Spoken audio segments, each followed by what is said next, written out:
Hi అండి. అందరికీ నమస్కారం. Welcome to my channel. ఈ వీడియోలో డీఏ చెల్లింపు ఉద్యోగి యొక్క హక్కు. 15 రోజుల్లోగా మొత్తం అరియర్స్ చెల్లించండి అంటూ హైకోర్టు ఆదేశాలు జారీ. సో, దీనికి సంబంధించిన పూర్తి సమాచారాన్ని ఈ వీడియోలో తెలుసుకుందాము. వీడియో అయితే ఎక్కడే కానీ స్కిప్ చేయకుండా ఎండ్ వరకు చూసేయండి. అప్పుడే ఇన్ఫర్మేషన్ పూర్తిగా అర్థమవుతుంది.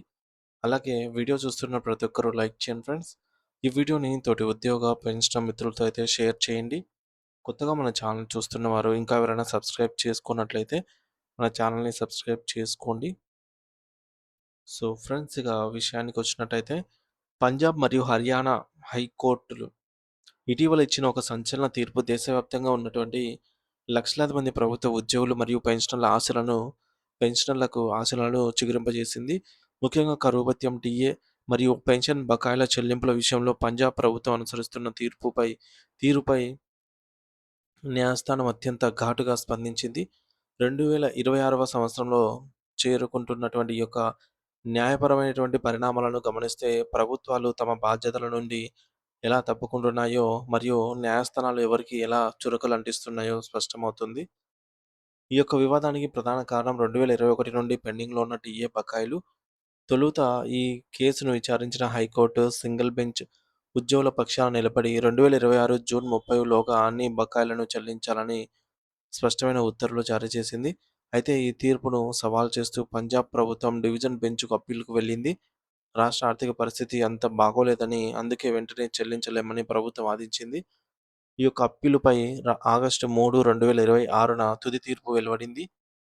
అయితే ఈ తీర్పులో డివిజన్ బెంచ్ పంజాబ్ ప్రభుత్వానికి కోలుకోలేని షాక్ ఇచ్చింది. తీర్పు అన్నది 15 రోజుల్లోగా పెన్షనర్లకు మరియు ఉద్యోగులకు రావాల్సిన అన్ని రకాల బకాయిలను బేషరతుగా చెల్లించాలని ఆదేశించింది. కోర్టు ఈ తీర్పులో ఒక అత్యంత కీలకమైన అంశాన్ని ప్రస్తావించింది. ఒకవైపు ఉద్యోగులకు రావాల్సిన కరువు బకాయిలను అలాగే చెల్లించడానికి నిబంధనలు లేవని చెబుతూ ఉన్న ప్రభుత్వం మరోవైపు తన సొంత ప్రచారం కోసం పత్రికల్లో మరియు టీవీ ఛానళ్లలో కోట్ల రూపాయలు ఖర్చు చేస్తూ పబ్లిసిటీ స్టంట్లు చేస్తోందని న్యాయమూర్తులు ఆగ్రహం వ్యక్తం చేశారు. ఉద్యోగులకు వారి న్యాయపరమైనటువంటి వాటాను ఇవ్వకుండా ఇటువంటి అనవసర ప్రచారాలు చేయటం సరికాదని, వెంటనే ఆ ప్రచారాలను ఆపివేసి ఆ నిధులను బకాయిల కోసం వాడాలని సూచించింది. ఒకవేళ 15 రోజుల్లోగా బకాయిలు చెల్లించకపోతే ఆ మొత్తంపై కూడా 6% వార్షిక వడ్డీని కూడా కలిపి చెల్లించాల్సి ఉంటుందని ప్రభుత్వంపై జరిమానా లాంటి నిబంధన విధించింది.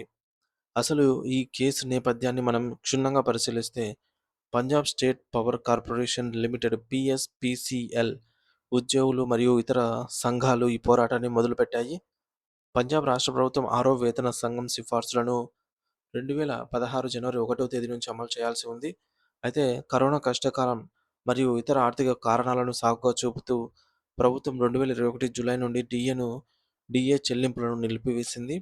ఇక్కడ మరొక ఆశ్చర్యకరమైన విషయం ఏమిటంటే ఐఏఎస్, ఐపీఎస్ మరియు జ్యుడిషియల్ అధికారులకు మాత్రం 58% డీఏ ఇస్తూ రాష్ట్ర ప్రభుత్వ పెన్షనర్లకు, సామాన్య ఉద్యోగులకు ఈ మేరకు 42% మాత్రమే డీఏ ఇవ్వటం అనేది ప్రారంభించారు. ఈ 16% వ్యత్యాసం అనేది రాజ్యాంగం కల్పించిన సమానత్వ హక్కుకు విరుద్ధమని ఉద్యోగులు వాదించారు.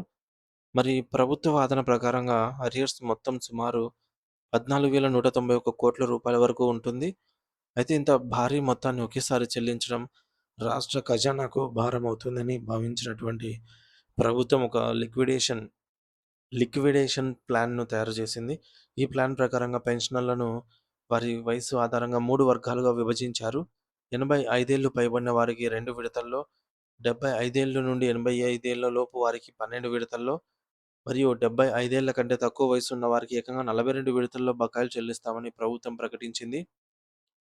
అంటే సామాన్య పెన్షనర్లు తమ సొంత డబ్బుల కోసం మరో 5 ఏళ్ల పాటు ఎదురుచూడాలి అన్నమాట. హైకోర్టు సింగిల్ బెంచ్ మరియు డివిజన్ బెంచ్ రెండూ కూడా ఈ వయసు ఆధారిత విభజనను తీవ్రంగా తప్పుపట్టాయి. పెన్షనర్లందరూ కలిసి ఒకే వర్గానికి చెందినవారని, వారి మధ్య వయస్సును బట్టి వివక్ష చూపడం చట్టవిరుద్ధమని కోర్టు తేల్చి చెప్పింది. అయితే పెన్షన్ లేదా డీఏ అనేది ప్రభుత్వం ఇచ్చే భిక్ష కాదు. అది ఉద్యోగులు తమ సర్వీస్ కాలంలో కష్టపడి సంపాదించుకున్న హక్కు అని న్యాయమూర్తులు స్పష్టం చేశారు. గతంలో పశ్చిమ బెంగాల్ ప్రభుత్వానికి వ్యతిరేకంగా సుప్రీం కోర్టు ఇచ్చినటువంటి తీర్పు కూడా ఈ సందర్భంగా హైకోర్టు గుర్తు చేసింది.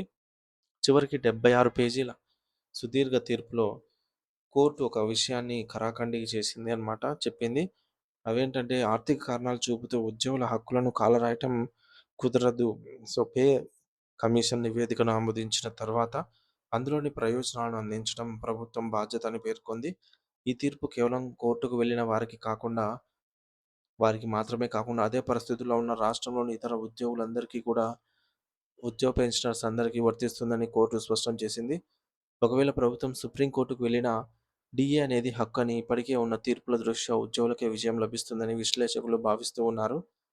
అయితే ఈ తీర్పు ఆంధ్రప్రదేశ్ మరియు తెలంగాణ వంటి ఇతర రాష్ట్రాల్లో కూడా డీఏ బకాయిల కోసం పోరాడుతున్న ఉద్యోగులకు ఒక పెద్ద ఆయుధంగా అయితే మారబోతోందని చెప్పవచ్చు. సో, ఇక్కడ ముఖ్యంగా మనం చూసుకున్నట్లయితే డీఏ అనేది హక్కు. కరువు భత్యం డీఏ అనేది ప్రభుత్వం ఇచ్చే దానం కాదు. అది ఉద్యోగికి ఉన్న చట్టబద్ధమైన హక్కని కోర్టు స్పష్టం చేసింది. 15 రోజుల గడువు.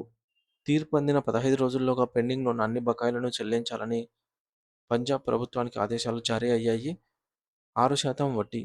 నిర్ణీత సమయంలోగా బకాయిలు చెల్లించకపోతే ప్రభుత్వం 6% వడ్డీతో కలిపి చెల్లించాల్సి ఉంటుంది. వివక్షకు తావులేదు. ఐఏఎస్ అధికారులకు ఒకలాగా, రాష్ట్ర ఉద్యోగులకు మరొకలాగా డీఏ ఇవ్వటం మరియు పెన్షనర్ల వయస్సును బట్టి విభజించడం చట్టవిరుద్ధం. ప్రచార ఖర్చులపై ఆంక్షలు. ఉద్యోగులకు జీతాలు ఇవ్వకుండా టీవీలు, పేపర్లలో ప్రభుత్వ ప్రకటనల కోసం చేసే అనవసర ఖర్చులను కోర్టు తప్పుపట్టింది. అందరికీ వర్తింపు. ఈ తీర్పు ప్రయోజనం కేవలం పిటిషన్ వేసిన వారికి మాత్రమే కాకుండా రాష్ట్రంలోని బాధితులైన ఉద్యోగులందరికీ వర్తిస్తుంది.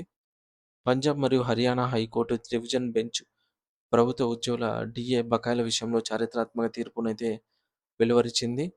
రాష్ట్ర ప్రభుత్వం ప్రవేశపెట్టిన వయసు ఆధారిత విడతల చెల్లింపు పద్ధతిని కొట్టివేస్తూ 15 రోజుల్లోగా అన్ని బకాయిలను 6% వడ్డీ నిబంధనతో చెల్లించాలని ఆదేశించింది. డీఏ అనేది భిక్ష కాదని, ఉద్యోగుల హక్కని కోర్టు పునరుద్ఘాటించింది. అలాగే ప్రభుత్వ నిధులను అనవసర ప్రచారాలకు వాడటం ఆపి ఉద్యోగుల బకాయిలకు ప్రాధాన్యత ఇవ్వాలని అయితే సూచించింది. ఈ తీర్పు దేశవ్యాప్తంగా ఉన్న ప్రభుత్వ ఉద్యోగులకు ఒక గొప్ప విజయంగా అయితే నిలిచింది అని చెప్పవచ్చు.